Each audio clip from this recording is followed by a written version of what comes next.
Ya van más de 15 años desde que mamá se fue, pero todavía hay días en que despierto esperando escuchar su voz desde la cocina. No sé por qué me pasa esto. Supongo que hay dolores que no se curan nunca, que se quedan ahí, como una cicatriz que duele cuando va a llover. Durante mucho tiempo no podía ni mencionar su nombre. Era como si las palabras se me atoraran en la garganta. Mis amigas en Buenos Aires me decían que hablara de ella, que era bueno recordar, pero yo no podía. Cada vez que alguien sacaba el tema, cambiaba la conversación o inventaba alguna excusa para irme. Era más fácil fingir que no había pasado nada. Mis recuerdos de mamá son raros. A veces los tengo claros, como cuando me preparaba el mate en las mañanas de domingo o cuando me peinaba para ir al colegio. Pero otras veces es como si tratara de agarrar agua con las manos. Los momentos se me escapan y me da miedo que un día no pueda recordar cómo era su risa. Papá nunca fue de hablar mucho, pero después de que mamá murió, se volvió aún más silencioso. Yo era chica cuando pasó todo.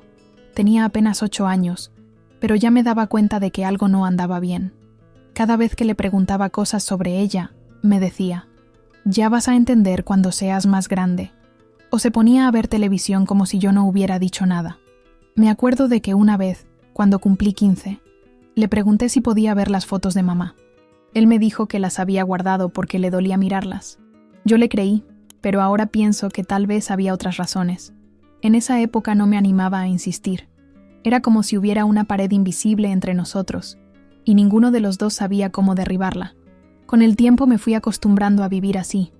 Me hice independiente desde muy joven. Conseguí trabajo en una oficina del centro, y me fui a vivir sola a un departamentito en San Telmo. Mis amigas siempre me decían que era muy fría, que no dejaba que nadie se me acercara demasiado. Tenían razón, pero no sabía cómo ser de otra manera. En las relaciones era igual. Salía con chicos, pero cuando las cosas se ponían serias, yo encontraba la forma de alejarlos. Era como si tuviera miedo de que se fueran también, como mamá. Mejor mantener las distancias, pensaba. Así no duele tanto cuando se van. Los años pasaron y yo seguía igual. Trabajaba, pagaba las cuentas, salía los fines de semana con las chicas, pero siempre sentía que algo me faltaba. Era como tener un agujero en el pecho que nada podía llenar. A veces, cuando caminaba por la calle y veía a una madre con su hija, se me llenaban los ojos de lágrimas sin saber por qué. La semana pasada algo cambió.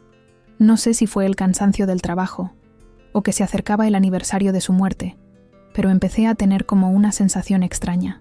Era como si algo estuviera moviéndose dentro de mí, como si después de todos estos años de silencio, algo quisiera salir a la superficie. El miércoles por la noche me fui a dormir como siempre.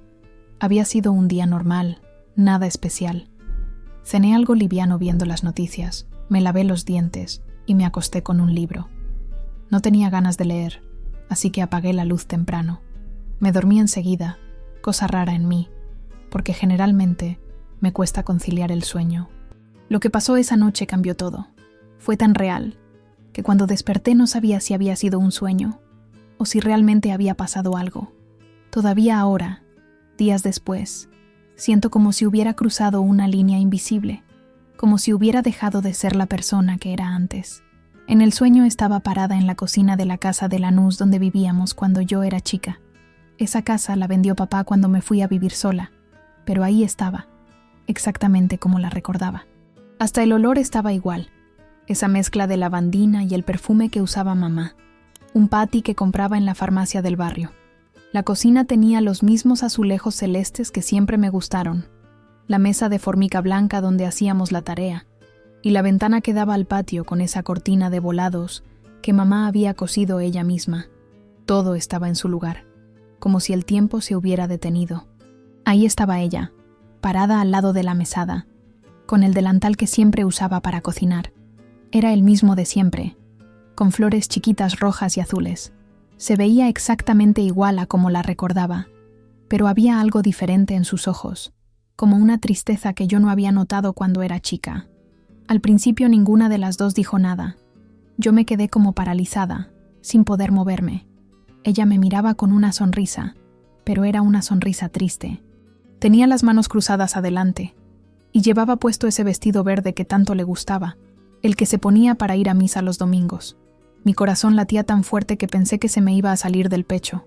Quería correr a abrazarla, pero no podía mover ni los pies. Era como si estuviera pegada al piso. Ella se dio cuenta de que yo estaba asustada y me hizo un gesto con la mano, como diciendo que estuviera tranquila. Entonces habló, y su voz era exactamente como la recordaba, suave, con ese tonito porteño que tenía, pero también firme, como cuando me retaba por no hacer la tarea. Vine porque sabía que me necesitabas, me dijo. Hace mucho que te veo, mi amor, y sé que estás sufriendo. Yo quise contestarle, pero no me salían las palabras. Era como si tuviera algo atorado en la garganta. Ella se acercó un poco más y siguió hablando. Sé que tu papá nunca te contó la verdad sobre lo que me pasó. Él pensaba que era mejor así, que vos eras muy chica para entender, pero ya no sos una nena y tenés derecho a saber. Ahí sí pude hablar. Le pregunté de qué verdad me estaba hablando. Siempre me habían dicho que había muerto de un problema en el corazón, que había sido muy rápido, que no había sufrido. Ella movió la cabeza, como diciendo que no. Eso no fue lo que pasó, mi amor. No fue mi corazón. Me contó que los últimos meses antes de morir había estado muy preocupada, que había descubierto cosas sobre papá que no me podía contar cuando yo era chica. Cosas feas, me dijo. Que él andaba con otra mujer y que tenía problemas con gente peligrosa por el trabajo. Yo quería llevarte conmigo e irnos lejos, me dijo, pero él no me dejaba. Me amenazó con que no me iba a dejar verte nunca más si me iba. Mientras me contaba todo esto, yo sentía como si el piso se estuviera moviendo debajo de mis pies. Nada de lo que me estaba diciendo tenía sentido.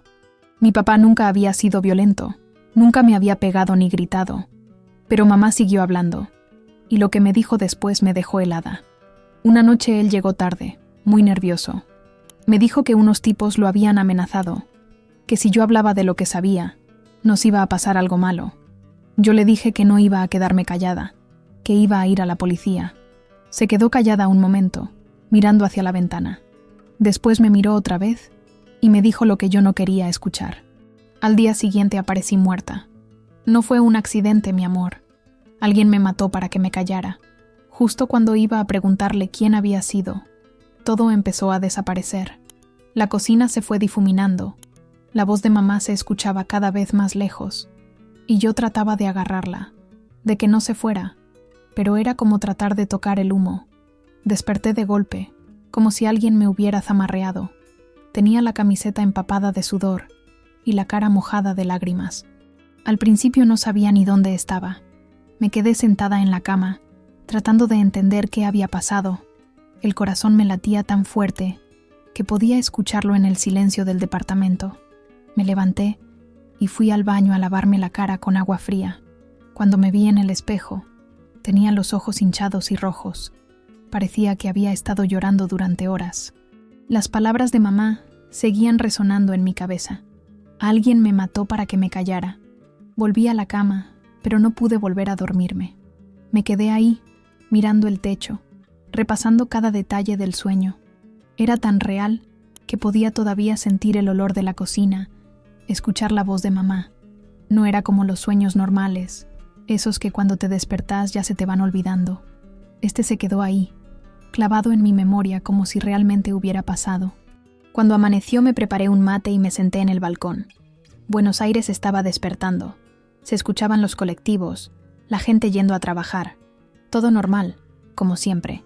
Pero yo me sentía diferente, como si algo hubiera cambiado para siempre en mi interior. No pude ir a trabajar ese día. Llamé y dije que estaba enferma. No era mentira. Me sentía mareada, confundida, como si estuviera en otro mundo.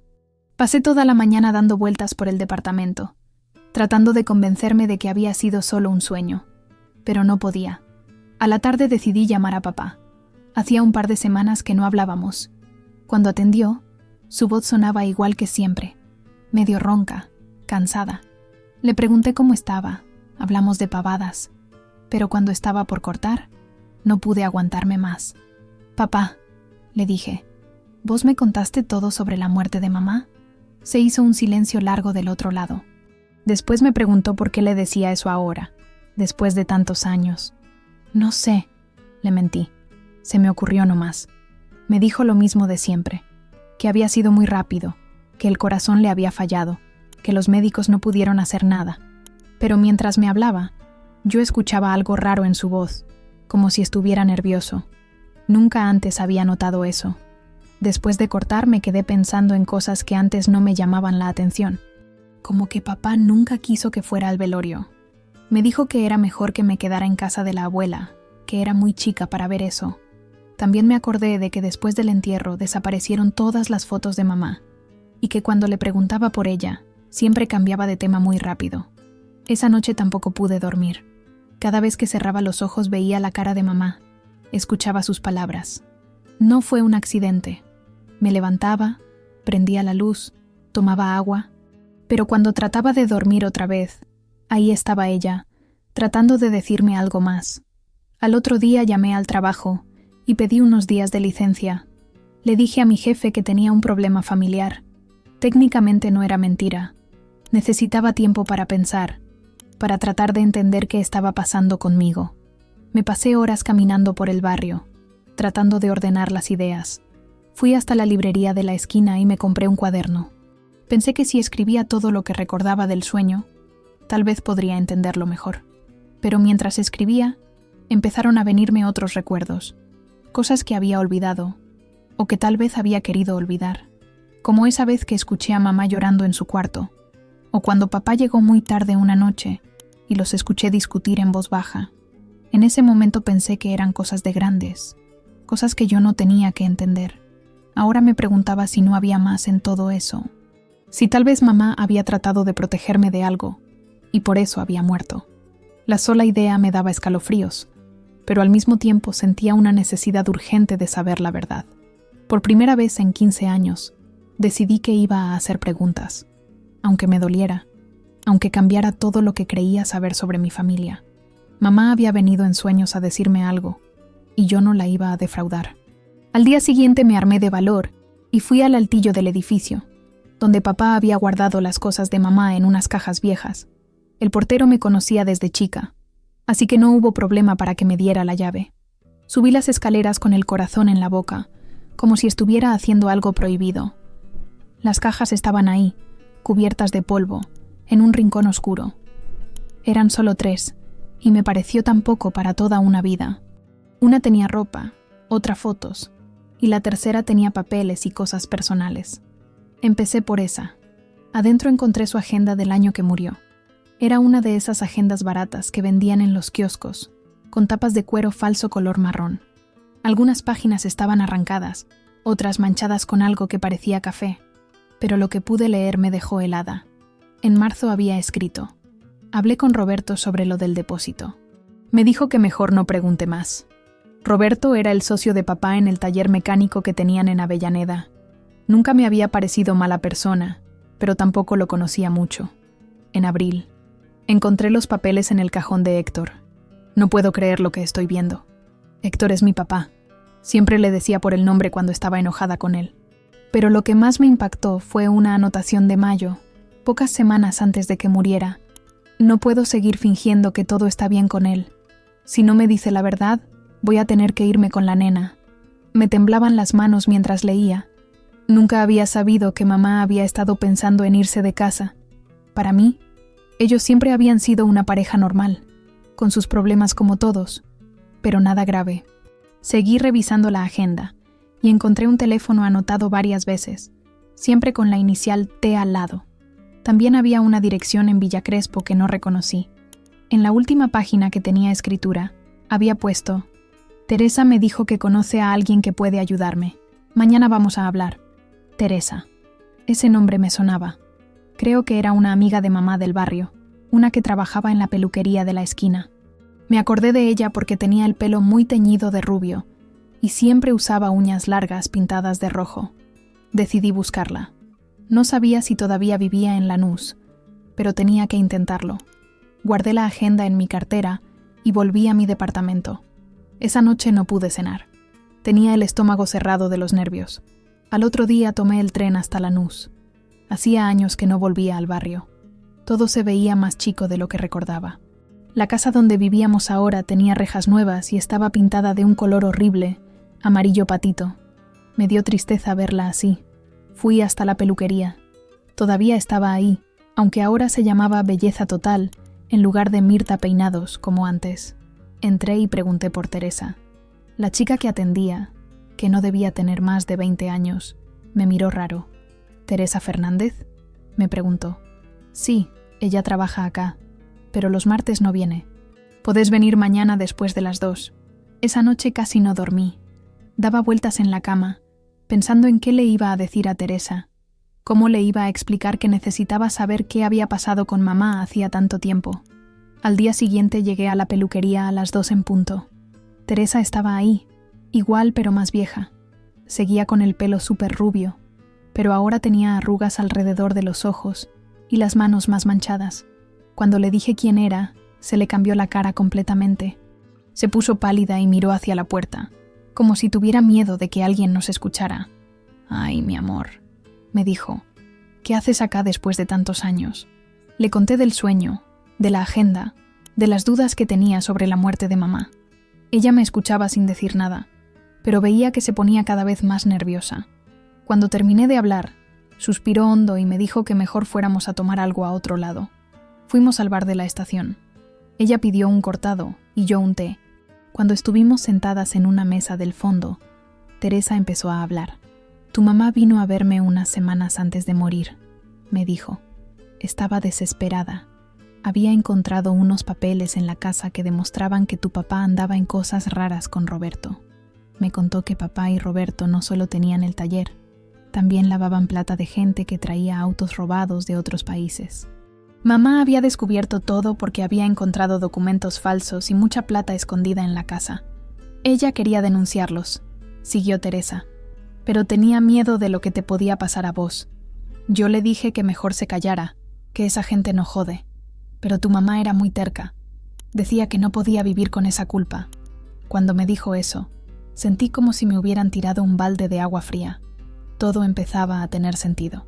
Las discusiones en voz baja, el nerviosismo de papá. ¿Por qué nunca quiso hablar de la muerte de mamá? Pasé una semana entera juntando coraje para ir a ver a papá. No sabía cómo encararle el tema sin que se diera cuenta de que sabía más de lo que debía. Durante esos días ensayé 1000 veces la conversación en mi cabeza, pero siempre terminaba imaginándomelo negando todo o echándome de su casa. Finalmente, el sábado a la tarde tomé el subte hasta su departamento en Barracas. Vivía ahí desde que se jubiló, en un edificio viejo cerca del riachuelo. Cuando llegué, lo encontré en la cocina tomando mate y viendo las noticias en la tele. Se sorprendió de verme porque generalmente lo llamaba antes de ir. «¿Qué haces acá?», me preguntó, pero no de mala manera. Estaba contento de verme. Me senté en la mesa con él y acepté un mate. Estaba amargo, como a él le gustaba. Hablamos de boludeces un rato, del trabajo, del calor que estaba haciendo. Él se veía más viejo de lo que recordaba. Tenía las manos manchadas y le temblaban un poco cuando cebaba el mate. Después de un rato, cuando ya no podía aguantar más, le dije que había estado pensando mucho en mamá últimamente. Él asintió y me dijo que era normal, que a veces a él también le pasaba. «Papá», le dije, tratando de que la voz no me temblara, «tuve un sueño con mamá, muy real». Me dijo cosas que no entiendo. Se quedó quieto, con la bombilla en la mano, mirándome. «¿Qué clase de cosas?». Le conté del sueño, pero sin entrar en muchos detalles. Le dije que mamá me había dicho que su muerte no había sido natural, que alguien la había matado. Esperaba que se riera, que me dijera que estaba loca, que eran cosas de mi cabeza, pero no lo hizo. Se quedó callado, mirando el mate como si fuera lo más interesante del mundo. Después suspiró hondo y apoyó la cabeza en las manos. «¿Por qué tenías que soñar eso justo ahora?», me dijo, más para él que para mí. Ahí supe que algo de lo que mamá me había dicho era cierto. El corazón empezó a latirme fuerte otra vez. «Papá, ¿qué pasó realmente?». Levantó la cabeza y me miró. Tenía los ojos vidriosos, como si estuviera por llorar. No lo había visto así nunca, ni siquiera el día del funeral. «Tu mamá era muy curiosa», empezó a decir despacio. Siempre andaba preguntando cosas, revisando papeles. Yo le decía que no se metiera, que había cosas que era mejor no saber. Me contó que efectivamente él y Roberto lavaban guita de unos tipos que robaban autos en Paraguay y los traían acá. Al principio era poco, pero después el negocio se fue haciendo más grande y más peligroso. Un día tu mamá encontró los papeles. Me amenazó con ir a la policía si no dejaba todo. Yo le dije que no podía, que esos tipos no te dejan ir así nomás. Ella se puso como loca, dijo que no le importaba, que no quería que vos crecieras al lado de un delincuente. Mientras me contaba, yo sentía como si estuviera viendo una película de mi propia vida, pero una versión que nunca había conocido. Mi papá, que para mí siempre había sido un tipo trabajador y honesto, resultaba que era un criminal. ¿Y qué pasó después?, le pregunté, aunque ya me imaginaba la respuesta. Se tapó la cara con las manos y empezó a llorar bajito. Yo traté de hacerla entender que era peligroso, pero ella no me escuchaba. Decía que iba a juntar todas las pruebas y que iba a ir a la comisaría. Me dijo que él había hablado con Roberto. Le había contado que mamá sabía todo. Roberto se puso como loco y le dijo que tenía que convencerla de que se callara, como fuera. Una noche llegaron 2 tipos a casa. Yo no estaba.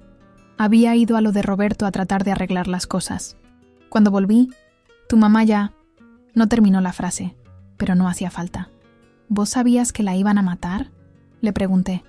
La voz me salió como un susurro. Movió la cabeza que no, pero después se corrigió. No sabía, pero sospechaba que podía pasar algo malo. Pensé que tal vez la iban a amenazar nomás, para que se callara. ¿Y por qué no la defendiste? ¿Por qué no fuiste a la policía cuando pasó? ¿Con qué cara iba a ir a la policía? Yo también estaba metido hasta el cuello. Y además, me dijeron que si hablaba, te iba a pasar algo a vos también. Me levanté de la silla. No podía seguir escuchando. Mi papá no había matado a mamá con sus propias manos, pero había permitido que pasara. Había elegido la plata sucia antes que la vida de su mujer. Ella no debía haber sabido tanto, me dijo cuando yo ya me estaba yendo. Fue lo último que le escuché decir. Salí de su departamento y no volví nunca más. Los días que siguieron fueron los peores de mi vida. No podía comer, no podía dormir, no podía ni siquiera llorar. Era como si estuviera anestesiada, pero con una anestesia que no quitaba el dolor, solo te impedía reaccionar. Me quedé encerrada en mi departamento casi una semana. No atendía el teléfono, no respondía los mensajes. Mis amigas vinieron a golpear la puerta, pero yo les gritaba desde adentro que estaba bien, que solo necesitaba estar sola. No estaba bien, estaba destrozada. Todo lo que había creído sobre mi familia era mentira. Mi papá, que para mí había sido el ejemplo de hombre trabajador y honesto, resultaba que era un delincuente. Y lo peor de todo era que había elegido la plata antes que mamá, antes que nosotras. Una noche, mientras daba vueltas en la cama sin poder dormir, empecé a recordar cosas de cuando era chica que ahora cobraban otro sentido. Como esa vez que mamá me dijo que si algún día pasaba algo, yo tenía que ir a lo de la abuela y quedarme ahí hasta que ella viniera a buscarme, o como cuando me enseñó de memoria el teléfono de Teresa y me hizo prometerle que nunca lo iba a olvidar. Mamá sabía que estaba en peligro. Había tratado de preparar todo para protegerme, pero no había podido protegerse a ella misma. Eso me partió el corazón aún más. Al cabo de unos días empecé a escribir. No sé por qué, pero sentía la necesidad de poner todo en papel. Escribí sobre el sueño, sobre lo que había descubierto, sobre la confesión de papá. Escribía de noche, cuando no podía dormir, y de día, cuando no podía pensar en otra cosa. Mientras escribía, empecé a entender algunas cosas. Mamá no había venido en sueños para hacerme sufrir. Había venido para liberarme. Durante 15 años yo había cargado con una culpa que no era mía, pensando que tal vez, si hubiera sido una hija mejor, si hubiera hecho más preguntas, las cosas habrían sido diferentes. Pero no. Mamá había muerto porque había tratado de hacer lo correcto. Había tratado de protegerme de un mundo sucio que yo ni siquiera sabía que existía, y había pagado con su vida por eso. Escribir me ayudó a llorar, y lloré como nunca había llorado en mi vida. Lloré por mamá, por los años que nos habían robado, por las conversaciones que nunca íbamos a tener, por los nietos que ella nunca iba a conocer. Pero también lloré por papá, por el hombre que podría haber sido si hubiera tomado otras decisiones. Después de un mes decidí que tenía que hacer algo con toda esa información. Pensé en ir a la policía, pero ¿para qué? Había pasado tanto tiempo que no iban a poder hacer nada. Roberto seguramente ya había muerto o estaba lejos. Y los tipos que habían matado a mamá, ni hablar. Pero sí podía hacer una cosa. Podía contar la historia, no para buscar venganza, sino para que mamá no fuera recordada como una mujer que había muerto de un problema del corazón. Ella había muerto por defender lo que estaba bien. Así que seguí escribiendo. Le puse todo, los detalles, los nombres, las fechas. Hice varias copias y las guardé en lugares diferentes. Una se la di a Teresa, otra a mi mejor amiga Carla, otra la guardé en el banco. También decidí que tenía que perdonar a papá, no porque se lo mereciera, sino porque el rencor me estaba matando por dentro. Mamá no habría querido que yo pasara el resto de mi vida odiando. Ella habría querido que fuera feliz, que formara una familia, que viviera la vida que a ella no la habían dejado vivir. No volví a ver a papá, pero le escribí una carta. Le dije que sabía que él también había sufrido, que entendía que había tenido miedo, pero también le dije que nunca le iba a perdonar que hubiera puesto en peligro a mamá, que nunca le iba a perdonar que hubiera elegido la plata antes que nosotras. Le dejé la carta en el buzón de su edificio. No sé si la leyó. 3 meses después, Teresa me llamó para decirme que papá había muerto. Un infarto. Mientras dormía. No fui al velorio. No podía. Pero esa noche, cuando me fui a dormir, tuve otro sueño con mamá. Esta vez estaba sonriendo de verdad, no con esa sonrisa triste del primer sueño. Me abrazó y me dijo que estaba orgullosa de mí, que por fin podía descansar en paz. Cuando desperté, por primera vez en meses, me sentía liviana, como si hubiera dejado una carga muy pesada en algún lugar del camino. Mamá estaba en paz, y yo también.